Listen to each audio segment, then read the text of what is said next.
की शुरुआत होती है पोलैंड से 1957 में। हम एक प्रीस्ट को देखते हैं जो काफी डरा हुआ था। वो एक बच्चे को लेकर चर्च के अंदर दाखिल हुआ। उस बच्चे के सीने पर एक निशान था। प्रीस्ट के हिसाब से ये बच्चा हेल यानी जहन्नम से आया हुआ एक शैतान है। वो एक खंजर निकाल कर उस बच्चे को मारने ही वाला होता है, पर तभी उसे रोकने के लिए पुलिस आ जाती है। आज चांद ग्रहण में था। प्रीस्ट बार बार ये कह रहा था कि तुम लोग नहीं जानते ये कौन है, मुझे मत रोको। और अब जैसे वो खंजर उठाता है मजबूरन पुलिस वालों को उसे शूट करना पड़ता है। प्रीस्ट वही मारा जाता है और वो बच्चा जिंदा बचा लिया जाता है। अब कहानी 30 साल बाद की दिखाई जाती है। मैरिक वहाँ के स्टोर रूम का दरवाजा खोलता है और उसकी होश उड़ जाते हैं क्योंकि वहाँ बहुत सारी औरतों की कटी हुई लाशें लटकी हुई थी और इतने दिनों से ये सब जो खा रही थी वो इन्हीं औरतों का मांस था। ये सब वही औरतें थी जिनके गायब होने की खबर मैरिक को मिली थी। तो वहाँ मॉन्क भी आ गया और ये सब देखकर उसके भी होश उड़ जाते। मॉन्क मैरिक को अपने साथ चलने को कहता है। उसे खुफिया रास्ता मालूम था, लेकिन उससे पहले वो उसे लाइब्रेरी लेकर आता है क्योंकि कुछ ऐसा था जिससे मैरिक अभी तक अनजान था। एक पुरानी किताब में एक बच्चे का जिक्र किया गया था कि एक बच्चा पैदा होगा जब ग्रहण लगेगा और ये 800 सालों में सिर्फ एक बार ही होता है। पैदा होते ही उसे मारना होगा जिसके लिए खंजर और पैर की जरूरत होगी। लेकिन अगर उसे सही वक्त पर मारा नहीं गया तो वो डिमोनिक बच्चा, वो इंसान 7 गुनाहगार औरतों का खून पिएगा और पैर की पूरा होते ही वो शैतान अपने असली रूप में आ जाएगा, जिसके बाद उसके कहर से इस दुनिया को कोई भी नहीं बचा सकता। मॉन्क मैरिक से कहता है कि यह सबको लगता है कि तुम्हें वो शैतान हो और इतने दिनों से खाने के बहाने तुम्हें इन्हीं 7 गुनाहगार औरतों का मांस खिलाया जा रहा था ताकि तुम्हारे जरिए वो जहन्नुम में रहने वाले शैतान को बाहर ला सके, क्योंकि उस किताब में शैतान का एक निशान भी था और ऐसा ही निशान मैरिक तुम्हारे जिस्म पर भी है। अब ये सब जानने के बाद दोनों भागने का सोचते हैं। मॉन्क जमीन के नीचे एक सुरंग के बारे में जानता था जहाँ से पहले भी उसने भागने की कोशिश की थी। मैरिक को उस पर यकीन नहीं था तो वो उसको अपने पेट के निशान दिखाता है जो भागने के जुर्म में कोड़े मारने से बने थे। मैरिक उसकी बात मान जाता है। वो दोनों सुरंग से होकर आगे बढ़ते हैं, लेकिन ये सब असल में मॉन्क की चाल होती है। आधी रास्ते में 2 लोग आकर मैरिक को मारने लगे, फिर वो उसे पकड़ लेते हैं। होश में आने पर मैरिक देखता है कि उसे एक पेड़ से बांधा हुआ था। प्रीस्ट उसे बताते हैं कि तुम्हारा यहाँ आना कोई इत्तेफाक नहीं था, बल्कि हमने पुलिस वालों को रिश्वत दी थी ताकि वो मैरिक को ये केस दी। वो कहते हैं कि शैतान बुरा नहीं होता बल्कि इंसान होता है, इसीलिए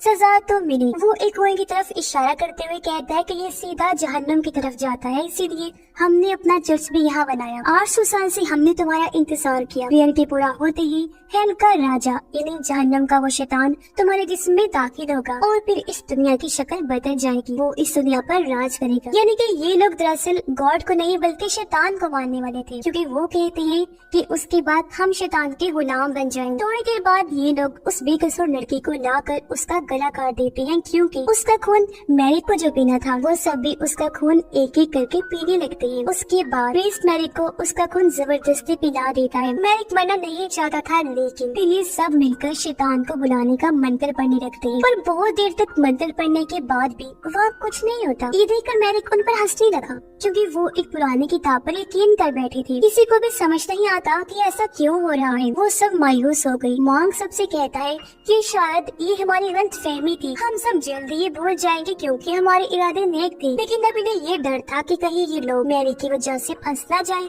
क्योंकि पुलिस कभी भी उसे ढूंढते हुए यहाँ आ सकती है। इसीलिए मॉन्क मैरिक के पेट में जाकर घुसा गए उसे मार देता है और ये लोग उसकी लाश को उसी कुएं में फेंक कर चले जाते हैं। वहाँ से आने के बाद प्रीस्ट बहुत सारी शराब पीता है। वो मायूस था क्योंकि उनकी इतनी साल की मेहनत बर्बाद हो गई। इसी दौरान वहाँ दीवार पर लगा क्रॉस अपने आप ही उल्टा हो गया, जिसे उन्होंने नहीं देखा। तो मॉन्क प्रीस्ट के पास आकर उसे एक सोफे पर लिटा देता है। प्रीस्ट कहता है कि मैं आज शैतान का गुलाम बनने वाला था, लेकिन अब देखो मैं कुछ नहीं हूँ। तो मॉन्क प्रीस्ट के मुंह पर तकिया रख के उसके जान ले लेता है, क्योंकि मॉन्क को उस पर गुस्सा था। दरअसल इस प्रीस्ट ने उन सब की जिंदगी बर्बाद कर दी थी और उसके कहने पर ही वो बिना कुछ सोचे समझे ये सब करते आ रहे थे। उसे मारने के बाद मॉन्क सबसे झूठ कहता है कि ज्यादा शराब पीने की वजह से इनकी जान चली गई। इसके बाद ये लोग उन औरतों को भी जिला देते हैं जिन्हें इन्होंने मारा था, ताकि अगर पुलिस इस जगह आए तो उन्हें कोई सबूत न मिले। तब हम देखते हैं कि प्रिंस के जिस्म से एक मक्खी बाहर निकलती है जो वहाँ से उड़कर उसी कुएं में जाकर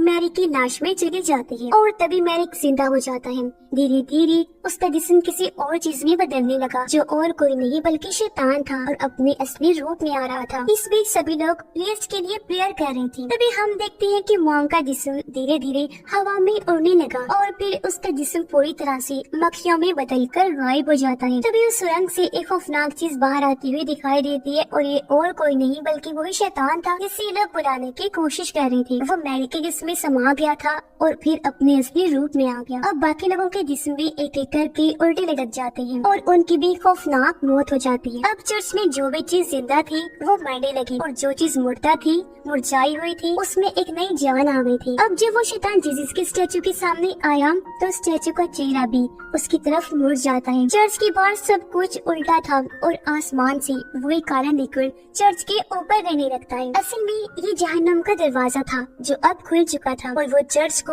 अपने अंदर निगल लेगा और पूरी दुनिया के रुख को बदल देगा, जिससे पूरी दुनिया भी उल्टी हो जाएगी। साथ ही दुनिया पर अब शैतान का राज होगा और अब उसके डिमोनिक ताकतों से कोई भी दुनिया को बर्बाद होते हुए नहीं बचा सकता, क्योंकि उसे हमेशा के लिए जगा दिया गया था। और उसी भयानक सीन के साथ ही ये कहानी भी इधर ही खत्म हो जाती है।